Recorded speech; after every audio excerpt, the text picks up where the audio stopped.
pricing is not simply pricing. Pricing is really value. And I think when people hear value, they think about, oh, the value you're going to give the customers, which is very important. But more importantly, I like to turn the whole thing on its head and talk about the value in terms of what it brings to your company. Meaning, when you select a price, there's a value to the customer you're selling it, and hopefully you're selling on value, but there's also a value of what that is worth to you, not only in dollars and cents, but over the things I'm going to go over. So let's talk about what goes into pricing / value and how these factors should help you determine your pricing model. If you put an ad on a billboard, they're going to charge you, let's say, $3,000 a month to have your ad. They don't give you any guarantee that anyone's going to go to your website or make a phone call. So that is not a success-based advertising strategy.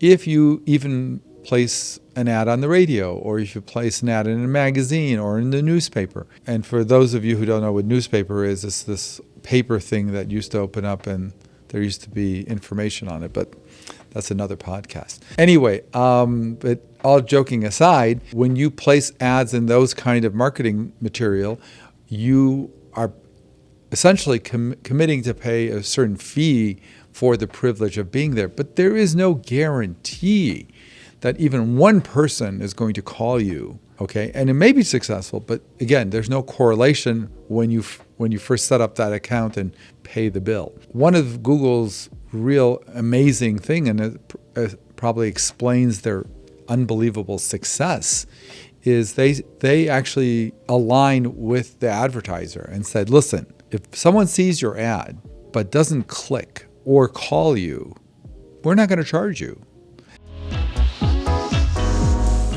The next is really where it can really make an impact is on your online business reputation and, of course, social media. What happens is if you treat vendors and partners and clients and customers a certain way, eventually some of that seeps down into social media and your online reputation.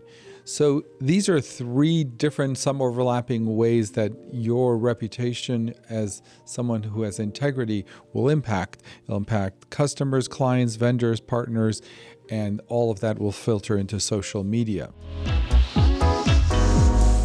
So we're going to talk about the 3 C's of Know Your Client. And those 3 C's are convey alignment, convey confidence, and convey value. So when do you start the process of getting to know your client? I would argue you should start it within 10, 15 seconds of starting that interaction. If they're calling, if they're in front of you, the Know Your Client phase begins right away. And I think the most common mistake people make in the Know Your Client phase is they answer the first questions. Usually, in any sales situation, somebody walks into your store, somebody calls you and immediately asks about your services, and of course, it'll be in the form of a question. But I would argue that not answering their first question, not as a sales tactic, but actually by understanding them better, will get you further. For example, you wouldn't walk into a bank and say, could you please tell me what the rate for a mortgage is, right? Because they're going to ask you, well, before we do, is this for a house? Is this for a condo? Is this for a primary residence? Is this for an investment property? So people understand that real professionals often don't answer their first question, and they actually interpret that question as meaning, give me more information. Now, if you are going to get a partner, this is probably, if you've gotten this far in the video, the main thrust of it. If you are going to get a partner, especially a partner that you're friends with, that you could probably do everything on a handshake, take my advice. Don't do it on a handshake. Don't do it and have your attorney who also does will and probate and something else write up an agreement. Get a solid agreement that thinks of every eventuality. Okay, so I hope that helps you. Pros and cons of getting a partnership. If you get a partnership, how to deal with it. So you have the maximal chance of your business surviving and doing well. The number one CEO skill that I want to talk about today is actually not a skill, but a strategy, which is when you're first starting out, to seek a mentor or mentors. I find that a lot of people think being a CEO or being a leader is a soft skill, that if people just like you, if people respect you, if you're likable and get along with people, you will naturally be a good CEO. That's almost like saying, if we put you in a 747 at 30,000 feet in the cockpit, you're going to be able to land that plane because people like you and you're well respected. It's not true, obviously. You're going to need some skills to land a 747. And as long as people think being a leader is just a soft skill and is just a matter of being liked or respected or having a way of talking with people, even if you're charming and have a magnetic personality, there are skill sets you still need to be an effective CEO.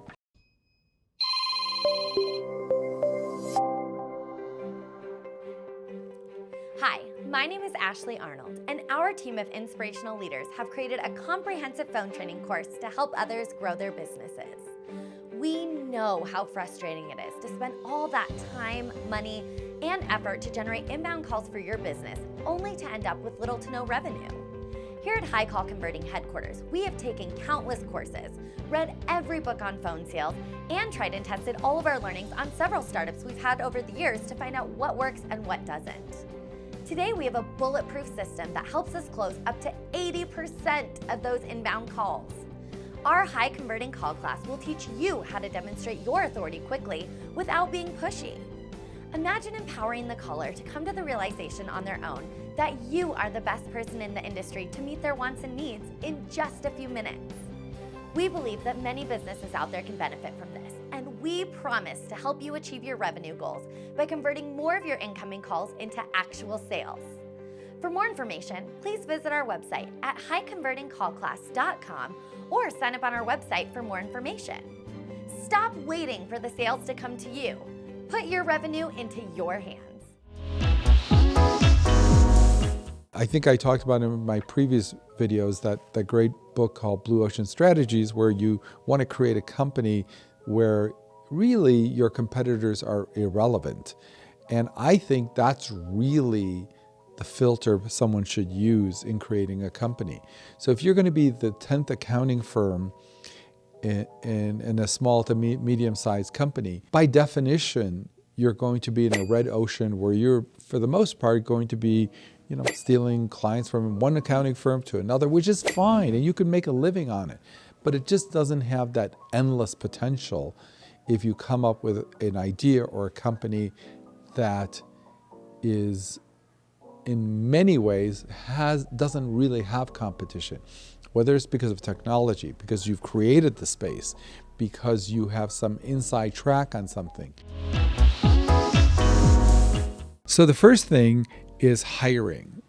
You have to, especially early on, your first 3, 4, 5 hires have to be people who are not just going from one job to another and expect to clock in and clock out. You have to hire for ownership. I've done some other videos that you can look at about what it means to hire for ownership, what it means to find an owner. On your 100th employee, it won't be that critical to hire for ownership, that ownership mentality. But I promise you, in your first, second, third, fourth, and fifth, it will be critical. So when you're doing the interview process, you may have to pass on some people who may have the skill sets, right? But don't necessarily have the ownership mentality that you are going to need in your first few hires. But interviewing for ownership is so critical your first year. You screwed this one up and you just interview, your first 5 employees are clocking in and out. I'm not saying your business is going to fail, but I will say it will minimize your chances for success. The one thing I do want to ask you is, whenever you are going to ask any of these questions, I always ask permission to ask questions, which is funny because you think just asking the question would be enough. But asking permission to ask questions is a very gentle way of showing, one, you really have a question and you genuinely are respectful of their position. So starting off questioning with, let me ask you a question, help me understand what's the downside for doing this. Let me ask you a question. Have we ever thought blah, blah, blah? Let me ask you a question.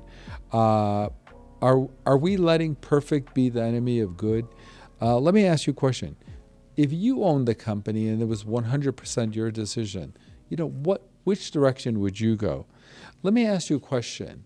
If money was no object, what would the right decision look like in this situation? This whole idea of asking permission to ask a question is very disarming, and it's very polite, of course, but it does show that you genuinely want to find out more information from them. If done properly, I would say on the times where you are very, very, very certain that that's the decision you've made and that's the decision you want to go in, you can pretty much get to that point without ever having to demand or dictate that that's the direction it's going to go. So rarely do I walk into a meeting and say, I've decided this, or we are doing that, or I don't think it's ever a win. Even if you're 100% certain that that's what you want to do, you're better off taking 5-10 minutes and just going through the process of building a consensus to get to the decision that you had made anyway. And what I think is probably the cheapest way to invest in your company and have results in terms of growth is what I call investing in developing and improving what happens when people first come into contact with your company.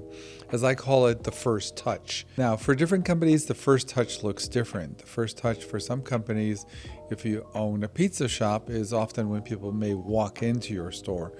Or if you have an online business, the first touch is when they go online and see your website. For others, it's they may email or use some other form of internet or social media contact to get in touch with your business. But whatever that way is, it's really important to invest in that. And I think people often forget that whoever is going to be the person that first touches that client or customer will dramatically impact their view of that company. Now, that may not seem such a big deal, but often I think people don't understand that your clients that come to you are maybe big and small, but if they all have a bad experience, or some of them have a bad experience, or not a top-notch experience with that first touch with your company, that could dramatically impact your business. I'll give you an example. Recently, I checked into a hotel, way after midnight, and it was basically somebody at the front desk, who was obviously working the graveyard shift, and I tried to check in, and there was a problem with the reservations. Things happen, but what I noticed is the person actually didn't get up from their seat. They actually just sat there. Now, that may be okay because I'm just one client coming in, but let's say, I was there to maybe look at the operations of that company, to maybe purchase that hotel or whatever. A bad experience for a random client, is bad, but you also never know when that bad random experience may be with a potential client that may be a huge client for you. So that's why I think a lot of people think, well, so we lose a few customers if we have bad customer service occasionally, or we don't come off in the best light. But you never know when that phone call or that person that walks in may be a huge potential client or may have a lot to offer you. So I think investing in the processes and education and training in the person that's going to have the first possible touch with the outside world is huge. Next one is a tough one because I think it could be a video onto itself, and that is admitting when you're wrong. I think a lot of people who are in leadership view admitting when they're wrong is a sign of weakness, that they're not a great leader, but nothing could be further from the truth. So I want you to practice this next line, okay? Just practice it at home. You gotta be able to say to this other person in your mind, you were right, I was wrong. You were right, I was wrong. You almost have to say that, okay? And believe me, nothing is worse than a boss who is wrong, but still wants to hold on to part of it. Yes, I was wrong, but you don't understand. Given the facts at the time, just it doesn't. Who cares?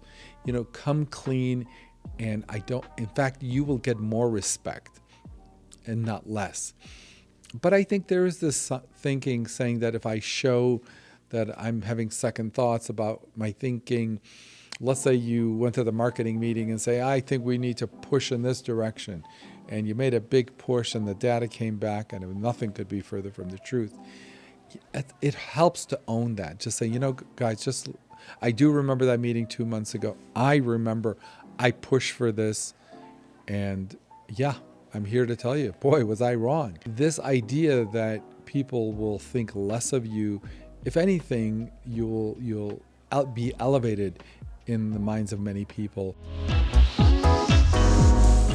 Now, getting to know your client often involves asking a lot of questions and asking a lot of follow-up questions to their answers. And I know this runs contrary to people's instinct in business, that if they ask too many questions, that it's going to work against them. That they're being too nosy, or some of this stuff is irrelevant. And again, within the confines of understanding what they want in terms of what they're coming to you for, I think it is okay. But I do hear a lot from people who we train often, hey, I'm a little uncomfortable asking all these questions about their business. I feel like I'm being too nosy. I feel it's not my role. People might get upset. What's interesting in reality is that people really love to talk about themselves and they love to talk about their problems. So this is very contrary to the actual experience. Okay, well, if you like this video, please comment, like, and subscribe. Thank you so much, and we will see you on the next video. Thank you.